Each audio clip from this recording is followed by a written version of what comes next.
Hello everyone, welcome and welcome back to my YouTube channel Nursopedia. आज की इस video के अंदर हम पढ़ने वाले हैं नेशनल इम्यूनाइजेशन शेड्यूल।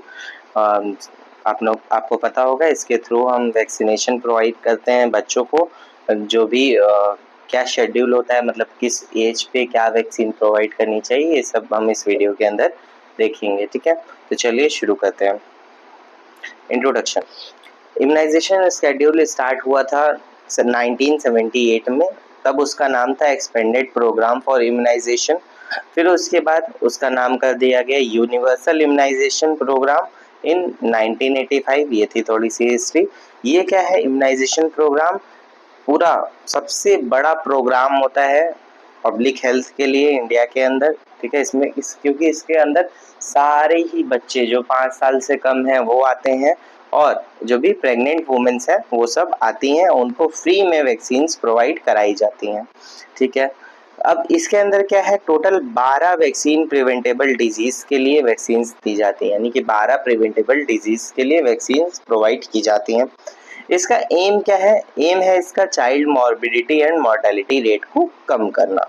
तो अब समझते हैं हम कौन कौन सी डिजीज वैक्सीनेशन के अंडर आती हैं और कौन सी वैक्सीन से कौन सी डिजीज प्रिवेंट होती है। ठीक है, तो सबसे पहले ट्यूबरकुलोसिस बीसीजी वैक्सीन दी जाती है ट्यूबरकुलोसिस से बचाव के लिए।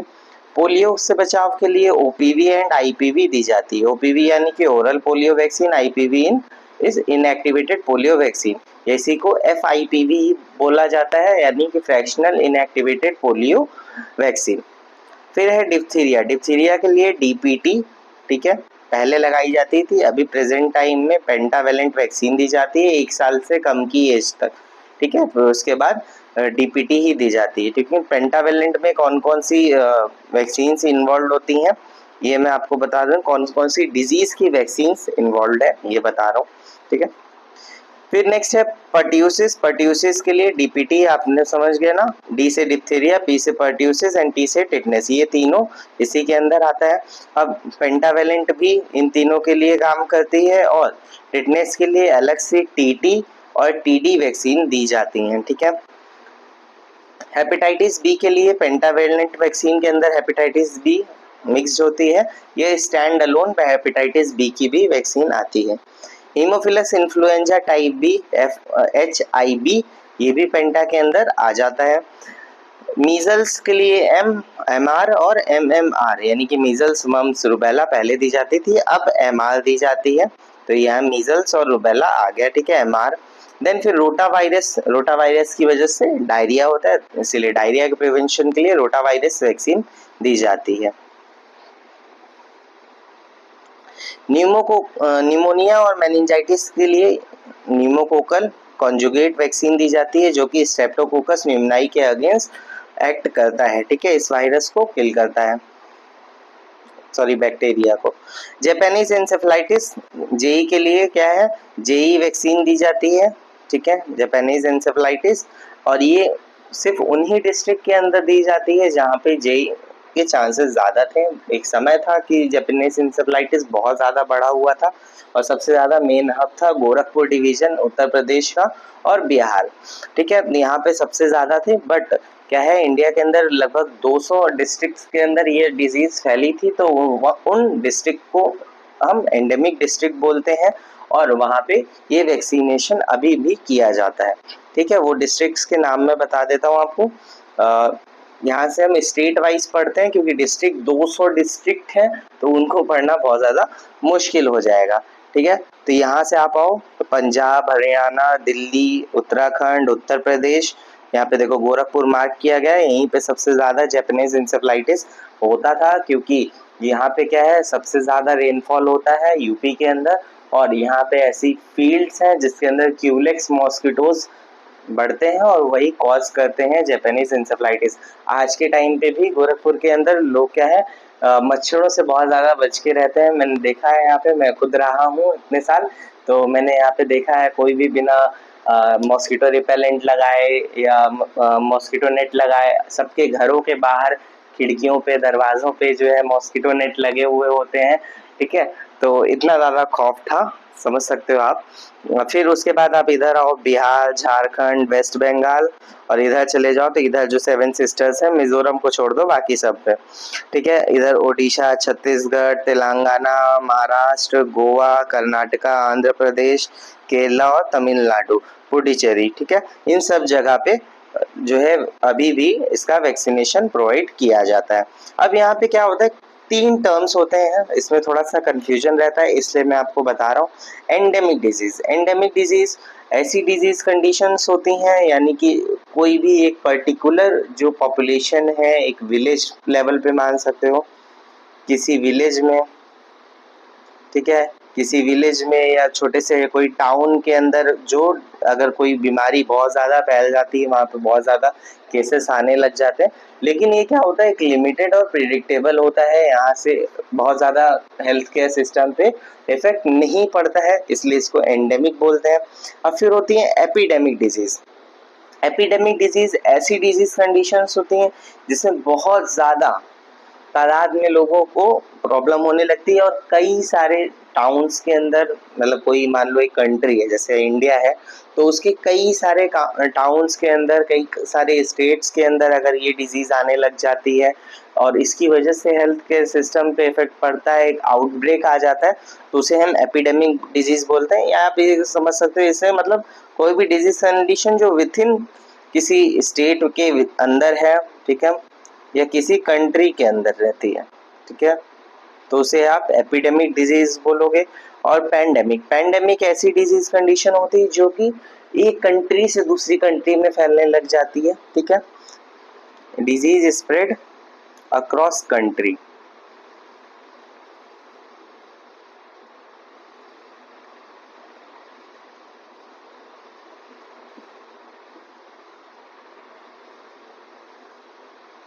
कंट्रीज, ठीक है, मतलब कई सारी कंट्रीज के अंदर, जैसे कि आपने देखा होगा एग्जाम्पल है पैंडेमिक डिजीज का कोविड-19, सब लोग वाकिफ हैं इससे। एंडेमिक डिजीज का भी एग्जाम्पल मैं आपको बता देता हूँ, जैसे कि यहाँ पे मान लो किसी विलेज के अंदर मलेरिया बहुत ज़्यादा फैल रहा है, ठीक है, किसी स्टेट में, किसी टाउन के अंदर बहुत ज़्यादा मलेरिया फैल रहा है। अब एपिडेमिक डिजीज, अब यही अगर मान लो बहुत ज़्यादा बड़े लेवल पे हो जाए तो उसे हम क्या बोलेंगे, एपिडेमिक। जैसे कि जीका वायरस साउथ अफ्रीका के अंदर बहुत ज़्यादा होता है, ठीक है, एक अचानक से बहुत ज़्यादा बड़ा आउटब्रेक आया था साउथ अफ्रीका में, तो ये होता है। अब हम देखते हैं नेशनल इम्यूनाइजेशन स्केड्यूल इंडिया के अंदर, जो भी इन्फेंट्स का, चिल्ड्रेन का और प्रेग्नेंट वुमेन का है। तो स्टार्ट हम करते हैं प्रेग्नेंट वुमेन से, ठीक है। प्रेग्नेंट वुमेन का इजी है, उसमें कोई दिक्कत नहीं, इसमें बस एक ही वैक्सीन दी जाती है, टीडी टिटनेस डिप्थीरिया, ठीक है। ये सब पहली वैक्सीन टीडी फर्स्ट दिया जाता है, जैसे ही प्रेगनेंसी कंफर्म हो जाती है तब प्रोवाइड की जाती है। डोज रहता है 0.5 ml, रूट इंट्रामस्कुलर और साइड अपर आर्म के अंदर दिया जाता है, IM रूट इसका रूट रहता है। नेक्स्ट टीडी सेकेंड कब दी जाती है, 4 हफ्ते बाद।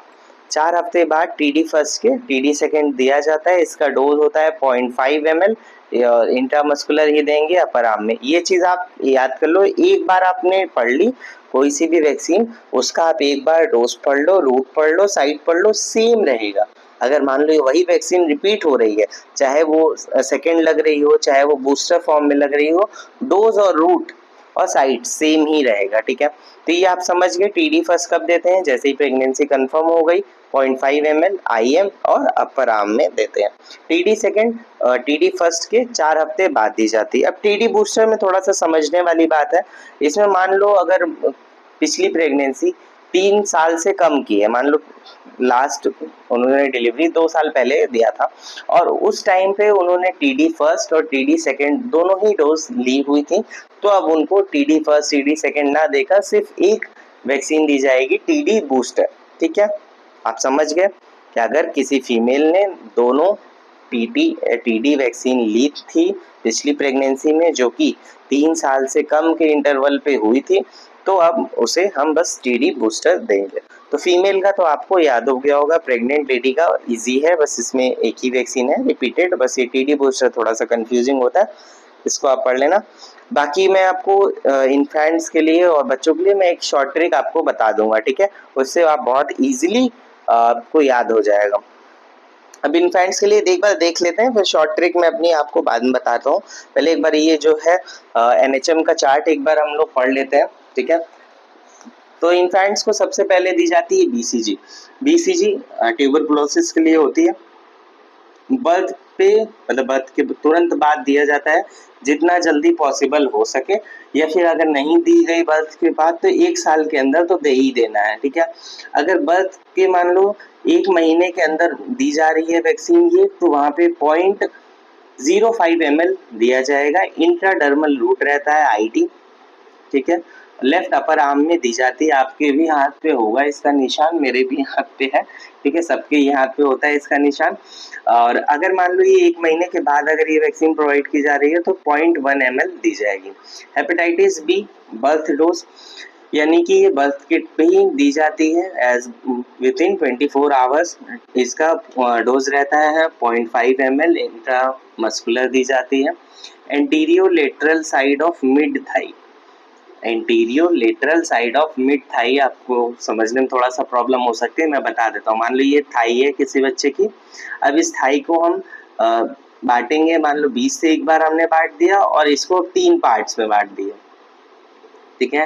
तो ये जो मिडल वाला और आउटर वाला पार्ट है, इसको हम बोलते हैं anterior lateral side of mid thigh, यहाँ पे वैक्सीन दी जाती है, ठीक है। ओपीवी क्या होता है, बर्थ पे दी जाती है, 2 ड्रॉप ओरली, सबने पिया होगा इसको, 2 बूंद जिंदगी के, अमिताभ बच्चन जी का डायलॉग था एड का इसका। ओपीवी फर्स्ट सेकेंड थर्ड, ये भी 6, 10 और 14 वीक्स को प्रोवाइड की जाती है। डोज और रूट सब सेम रहेगा, जो भी वैक्सीन रिपीट हो रही है। पेंटावेलेंट के लिए 0.5 ml IM और anterior lateral side of mid thigh, ठीक है, साइड भी सेम रहेगा। इसका शॉर्ट ट्रिक मैं बताऊंगा, इसीलिए मैं जल्दी आपको ये चार्ट बस समझा दे रहा हूँ। पीसीवी क्या है, न्यूमोकोकल कॉन्जुगेट वैक्सीन। इसकी 3 डोज दी जाती हैं, 2 तो पहले प्राइमरी डोजेस होती हैं, फिर एक बूस्टर दिया जाता है। 0.5 ml IM रूट से दिया जाता है और anterior lateral side of mid thigh पे दी जाती है। रोटावायरस वैक्सीन ये भी ओरली प्रोवाइड की जाती है, 5 ड्रॉप्स दी जाती हैं, ठीक है। लिक्विड जो वैक्सीन है उसकी 5 ड्रॉप दी जाती है, यही ज़्यादा अवेलेबल भी होती है, ठीक है। और इसका भी 6, 10, 14 वीक्स होता है, ठीक है। नेक्स्ट है आईपीवी क्या है, जब 6 वीक्स पे और 14 वीक पे जब दी जा रही है वैक्सीन तब दी जाती है ये। 0.1 ml इंट्राडर्मल दिया जाता है और राइट अपर आर्म में। MR और जेई ये दोनों ही वैक्सीन क्या होती हैं, 9 मंथ पे दी जाती हैं, 9 मंथ से लेकर 12 मंथ तक। और 0.5 ml सबकुटेनियस रूट से दी जाती है, राइट अपर आर्म में, एक लेफ्ट अपर आर्म में, ठीक है। Measles can be given until 5 year of age, ये आप याद रखना, मीजल्स की वैक्सीन 5 साल की एज तक दी जा सकती है। BCG कितने साल तक दिया जा सकता है, 1 साल तक दिया जा सकता है, ठीक है। जेई का भी आपका टाइम सेम रहेगा, डोज सेम रहेगा, रूट सेम रहेगा। वो राइट लग रहा था तो ये लेफ्ट लग जाएगा, ठीक है।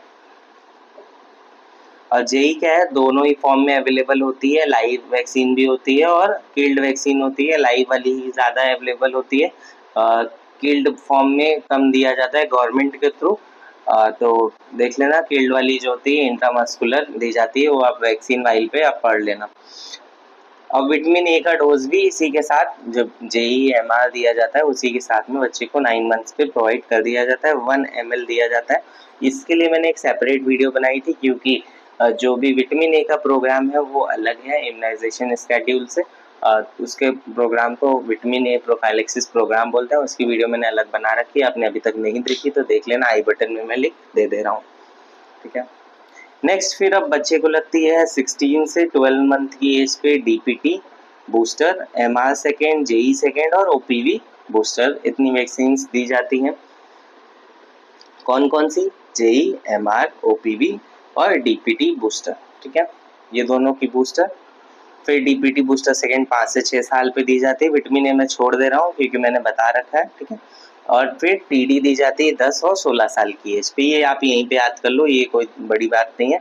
मेन ये यहाँ तक है जो 2 साल तक होती है, इसको याद करने का मैं ट्रिक आपको बता देता हूँ, ठीक है।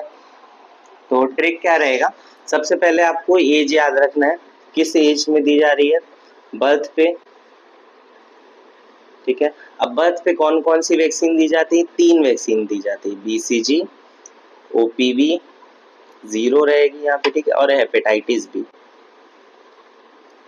इसको याद रखना कि अभी इतनी देर से मैं क्या कर रहा था, 3-5 कर रहा था, ठीक है। 3-5 यानी कि फालतू की बड़बड़, हाँ, हमारे यहाँ बोलते हैं इसको, तो 3-5 करके याद रखना। अब मैं इसका, ये मेरा ट्रिक है, मैंने इसी तरह से याद रखा है, यानी कि बर्थ पे क्या है, 3 वैक्सीन दी जाएंगी। अब बीसीजी का रूट मैंने आपको बता दिया, इंट्राडर्मल होता है, डोज इसका 0.05 ml होता है अगर 1 महीने के अंदर लग रहा है, और अगर 1 महीने बाद लग रहा है तो 0.1 ml रहेगा। साइट इसका रहेगा upper arm, left upper arm. OPV क्या है, ओरल रूट से दी जाती है, कितना डोज रहता है, 2 ड्रॉप्स दी जाती है, ठीक है। हेपेटाइटिस बी वैक्सीन आपको मैंने बताया आईएम रूट से दी जाती है, 0.5 ml। लिख दे रहा हूँ, आप भी अपनी कॉपी में लिखो ताकि आपको याद हो जाए। साइट इसका रहता है anterior lateral aspect of mid thigh, anterior lateral aspect of mid thigh. Next फिर आप याद रखना एट 6 वीक्स, 6 वीक्स या फिर 1.5 महीने पे, पहले बर्थ पे 3 वैक्सीन, फिर 1.5 महीने पे क्या होगा, तो ये मंथ लिखना है, 1 मिनट, एट 6 वीक्स और 1.5 मंथ, ठीक है। अब यहाँ पे पहले 3 वैक्सीन हो गई, अब यहाँ पे 5 वैक्सीन लगेगी, ठीक है। तो 5 वैक्सीन कौन सी, OPV1, ठीक है, OPV1, RVV1, rota virus vaccine 1, ठीक है, और पेंटा 1, फिर FIPV फर्स्ट और PCV फर्स्ट, ठीक है। इतनी वैक्सीन दी जाती है और इसका मैंने बता दिया आपको, ठीक है। OPV का रूट सेम रहेगा, डोज सेम रहेगा, ठीक है, ये मैंने आपको बता दिया। रोटा वायरस क्या है, ये भी ओरल दिया जाता है और ये 5 ड्रॉप दी जाती हैं, ठीक है। अब पेंटा का बता दे रहा हूँ, ये IM रूट से दी जाती है। एक बार बताऊंगा, बार बार नहीं, सेम ही रहता है, रिपीट नहीं करेंगे बार बार, टाइम वेस्ट होगा। 0.5 ml, और ये कहाँ पे दिया जाएगा, थाई पे ही दिया जाएगा।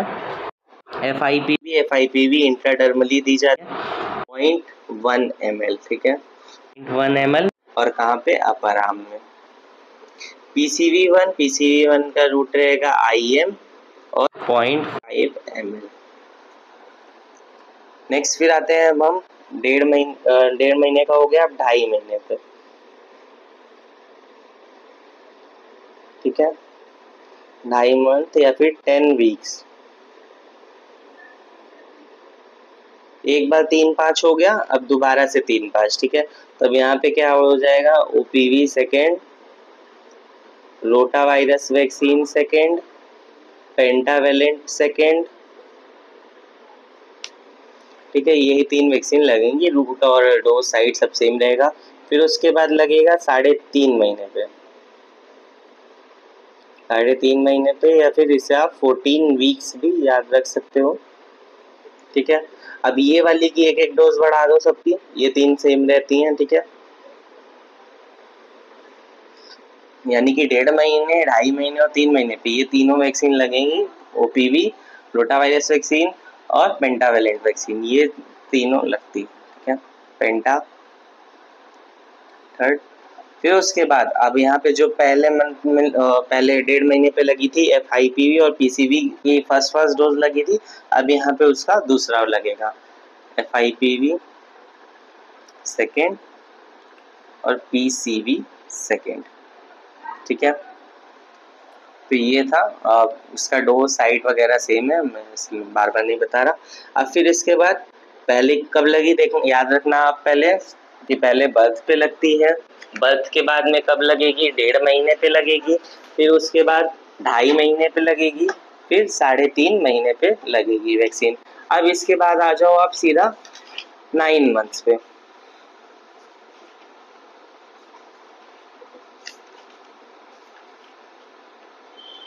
ठीक है, अब फिर नेक्स्ट वैक्सीन लगेगी 9 मंथ पे।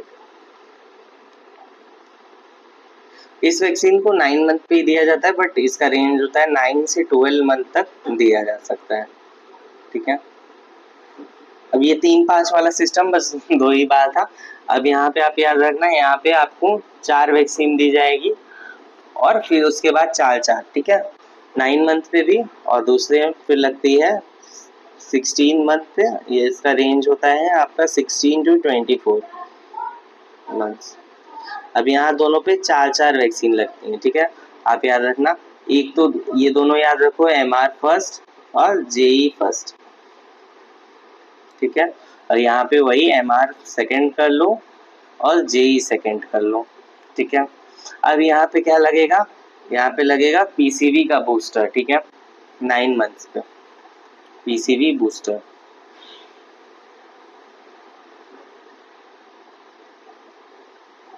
PCV बूस्टर और FIPV थर्ड। अभी यहाँ सेकेंड लगा था ना 3.5 महीने पे, तो यहाँ पे FIPV का थर्ड लगेगा। ठीक है, ये 4 हो गई। अब फिर नीचे आ जाओ, 16 महीने पे क्या है और कौन सी लगेगी। अब यहाँ पे जो OPV और DPT चल रहा था ना, DPT, ये पेंटा कोई DPT बोलते थे पहले, अभी पेंटा कर दिया गया है क्योंकि इसमें 2 वैक्सीन और ऐड कर दी है। बट जब बूस्टर लगाई जाती है तो वहाँ पे DPT ही दी जाती है 16 महीने पे। तो अब OPV बूस्टर, ठीक है, और DPT बूस्टर। ठीक है, याद रखना कि यहाँ पे जो था ये सब पेंटा थी, 1.5 महीने पे, 2.5 महीने पे और 3.5 महीने पे पेंटा दी जा रही थी। बट जब इसका बूस्टर दिया जाएगा 16 महीने पे, तो वहाँ पे DPT बूस्टर हो जाएगा। ठीक है, और DPT बूस्टर भी कौन सा, पहला। अब क्या है, इसका DPT बूस्टर का तो डोज सेम रहेगा, 0.5 ml और IM रूट रहेगा। ठीक है, बट अब यहाँ पे आपको मैंने ये नहीं बताया, MRJE का मैंने नहीं बताया। MRJE का भी डोज क्या रहता है, 0.5 ml रहता है। बस रूट इसका चेंज होता है, ये सबकुटेनियस रूट से लगती है और ये अपर आर्म में लगती है। ठीक है, जैसे कि मान लो अगर MR को राइट अपर आर्म में दे दिया, तो JE वाली वैक्सीन क्या है, ये भी सेम ही है, 0.5 ml सबकुटेनियस रूट, ये लेफ्ट अपर आर्म में लग जाएगी और यहाँ पे सेम रहेगा। ठीक है, बाकी तो सबका मैंने आपको बता दिया है, क्या डोज है क्या रूट है। अब फिर नेक्स्ट वैक्सीन कब लगेगी, एट 5 ईयर्स पर। ठीक है, at 5 to 6 year, 5 to 6 year पे बस एक वैक्सीन लगती है, DPT बूस्टर सेकेंड। ठीक है, DPT बूस्टर सेकेंड। ठीक है, डोज और रूट सेम रहेगा। ठीक है, IM। बट ये याद रखना आप यहाँ पे, अब क्या है, वैक्सीन जो है वास्टस लेटरलिस पे दी जाएंगी, वास्टस लेटरलिस।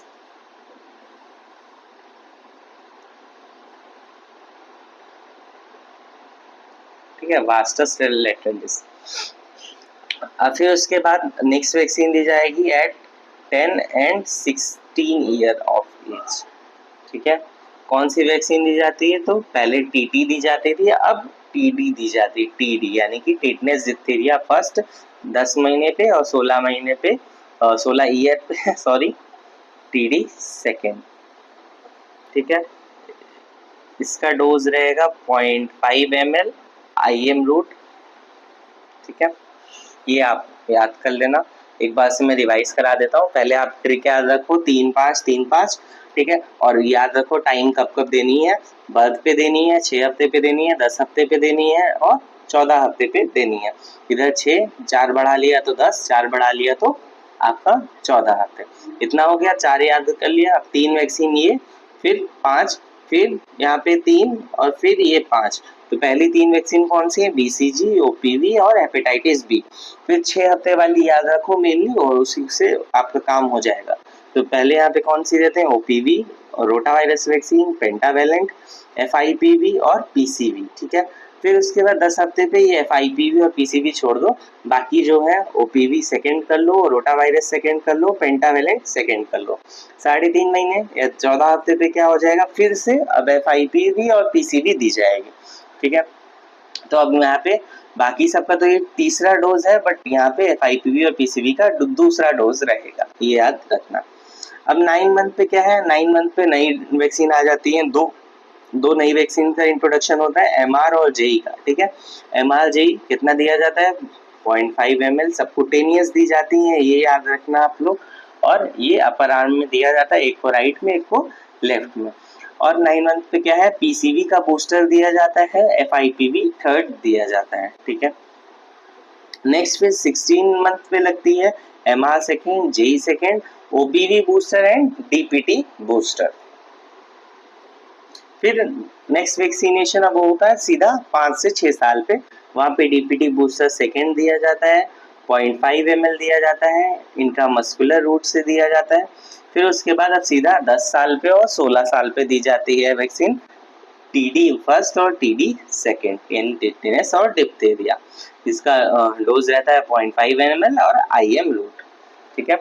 तो ये था पूरा इम्यूनाइजेशन शेड्यूल, मैंने आपको ट्रिक भी बता दी। आपको अब मुझे नहीं लगता ज़्यादा प्रॉब्लम होगी याद करने में, 2-3 बार रिवाइज कर लेना है और लिख के प्रैक्टिस कर लेना, एकदम आपके फिंगर टिप्स पे होगा ये। Thank you for watching this video. अगर आपको ये वीडियो अच्छा लगा हो तो लाइक करना, चैनल को सब्सक्राइब करना और अपने फ्रेंड्स के साथ शेयर करना।